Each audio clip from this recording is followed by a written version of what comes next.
I found in CANSOFCOM it was very, get it done any means you can, Yes. within perspective. We will find a way. Yeah.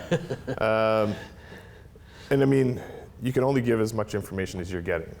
And you know, people, I found anyways, people accepted that. It wasn't, well, what if?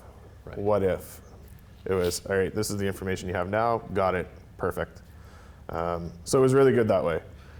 So it was like, you know, coming from the green machine where, you know, I call it slow as molasses a little bit, you know, when you want to get stuff done, where you get in CANSOFCOM, it's like putting rocket boots on, and it's like, you want it, go get it. Yep, get it done. So it was good that way. And then, you know, I did 3 years there, 2018, put the big parachute on, and I went up to Yellowknife to JTFN.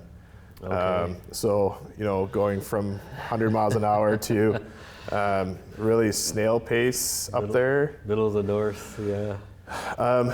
Oh my goodness. It was a big growing time for me, because I hadn't done, you know, blacks in a patrol car doing policing for 3 years, to now you're policing the north. You're dealing with all the communities up north, all the rangers, all the military members that come in, like. Yeah. So I got lucky. I had a good master corporal and a good corporal with a good head on their shoulders, and I was like, hey, and I used the typical, make me smart again.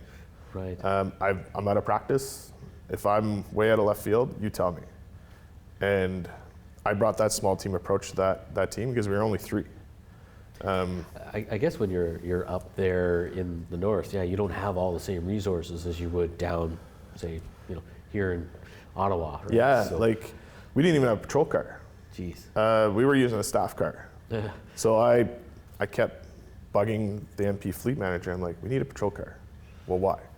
We're 3 guys doing policing. Like, we're responding to alarms with a little red light in a staff car. How professional is that? Yeah, exactly. So they're like, okay. So I was able to get a patrol car fully kitted out up there. Nice. To wave the flag up there, right? And yeah, it was just, we had just gotten into a new building. The detachment had been, you know, somewhat set up, but nothing that we needed.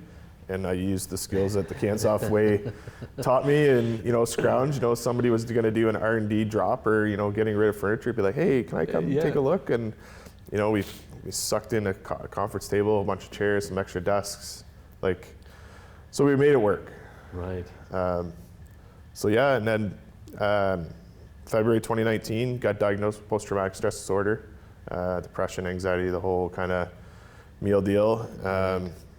From what I've been told and probably saw, you know, that I had it way before that. But the typical military thing is Suppress. Yeah. No, I'm good. Don't worry. Like, it's just, you know, having a bad day. Yeah,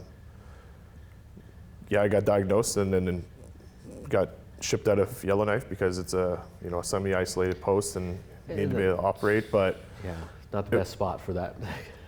It wasn't, but it was good for me, because I'm an outdoors person, and being, you know, up there and being able to fish or having a fire underneath the northern lights or doing outdoor stuff was kind of like medicine. Right.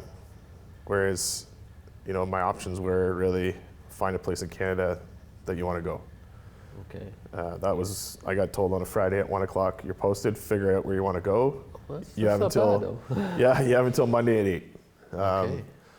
So it was a stressful weekend, and it was like weighing the pros and cons at the same time, and decided to come to Petawawa. I was like, I think I can still do this job. I still can, you know, got some good into me. Like, let's get after it.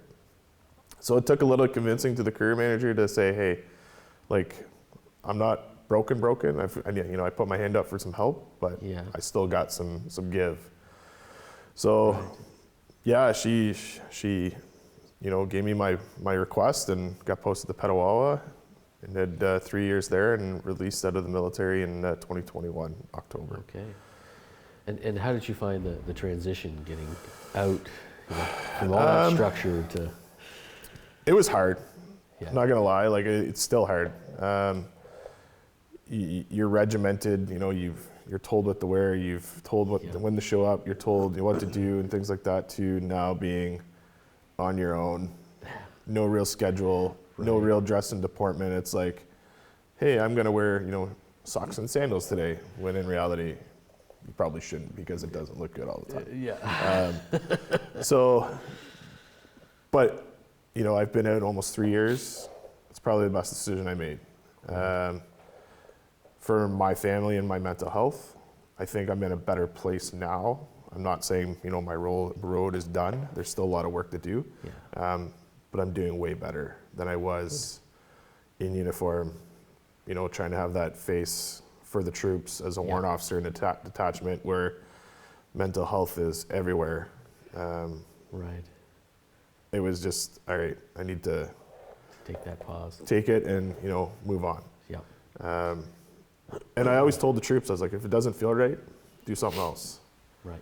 And they're like, well, I don't know anything else. I'm like, you're still young enough that you could still go to school and have a 30-year career or, you know, a 20-year career, or something else in the military.